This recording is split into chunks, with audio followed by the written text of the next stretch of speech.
When you're working with your programmer, you have to be very clear on what you want and be specific with the details. So you have to make sure you've done your research already before you hire someone to start working on your project. Okay, and you should also find out how long after they finish creating your software will they be able to fix any bugs. So in my opinion, it should be at least 6 months after they've completed the software, where they could still fix anything that's wrong with your software. Another thing you want to do when you're creating a software product is not to just outsource everything to the programmer and then just be hands off. I mean, you really have to get involved and get your hands dirty if you really want this to be a successful software product. Okay, and instead of just telling them to just create your software product, you should break it down into smaller tasks so that it's easier to work on, and it'll be better for you to basically monitor the progress of your software product. Okay, so for example, you can have weekly or bi-weekly tasks or goals for them to complete to make it easier for you to manage this project. Okay, and you could also encourage your programmers or coders by giving them bonuses for doing well on some of the tasks that you give them. Okay, and you also want to let your programmers know ahead of time what your budget is so they know what to expect. And so with that being said, you shouldn't pay by the hour because it's hard to track the actual hours that they work, and that only encourages people to take their time on your project. Now let's talk about finding software programmers for your project. Now there are various sites that you can go to find programmers where they will bid on your projects, and you can select the programmers based on the best price. But remember, you have to also make sure to select programmers based on their skills and how well you feel comfortable working with them. Okay, so I've listed a few sites, the most popular sites where you can find programmers. There's rentacoder.com, elance.com, scriptlance.com, and guru.com. And you can also go to coding forums or other types of forums where programmers hang out to find people that are passionate about creating software products. Okay, so now when you visit these sites where programmers could bid on your projects, you have to know how to present your project. So make sure to first view how other people are listing your projects and how they are describing them on these sites. Okay, and you have to also be very careful. You don't want to give out too much information about your project because you don't want people stealing your ideas.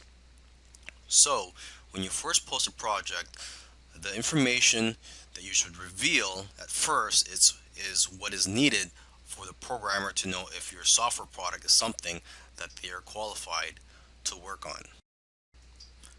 Alright, so let's talk about coming up with a list of features and details of what your software is going to include. Okay, you got to remember to keep it simple though, because it's not about how many fancy features and buttons that your software has. It's about how the software can benefit the user. Okay, because sometimes it's the most simple software that can become a best selling product. Okay, but before you can approach a software developer, you must have a list of features and details about the software product you plan to create. Okay, so to get ideas, you can look at other software products in a similar industry. And also, what you can do is go to a website called hotscripts.com. And this site includes programs and scripts in every popular programming language. So this is a great way for you to get familiar with the different types of software out there. And you can also read the reviews for the various software products on that site. And basically, the more knowledge that you have, the better the software you can have developed. Coming up with ideas for your software. So before you create a software product, you need to know what it's going to bring to the table. You need to know what problems it's going to solve, because that's what what software tools do, is that they solve problems or potential problems. Okay, so first let's start with ourselves. Okay, do you have a problem in your business or personal life that can be solved with a software tool? Because let's face it, if you have a problem, I'm pretty sure there's going to be other people out there with similar problems as you. Okay, so your problem is not unique to yourself. You must also know your target audience that you plan to sell your software to. So basically, it comes down to two things. Okay, consumers have a particular problem that needs to be solved, and two, they are looking for something that will make their life easier. Okay, you can also look at social media, forums, and your customer base to get an idea of what types of problems your customers or potential customers have and what they're willing to pay for. Because most of the time, people will tell you what they want, and if you give it to them, they will buy it.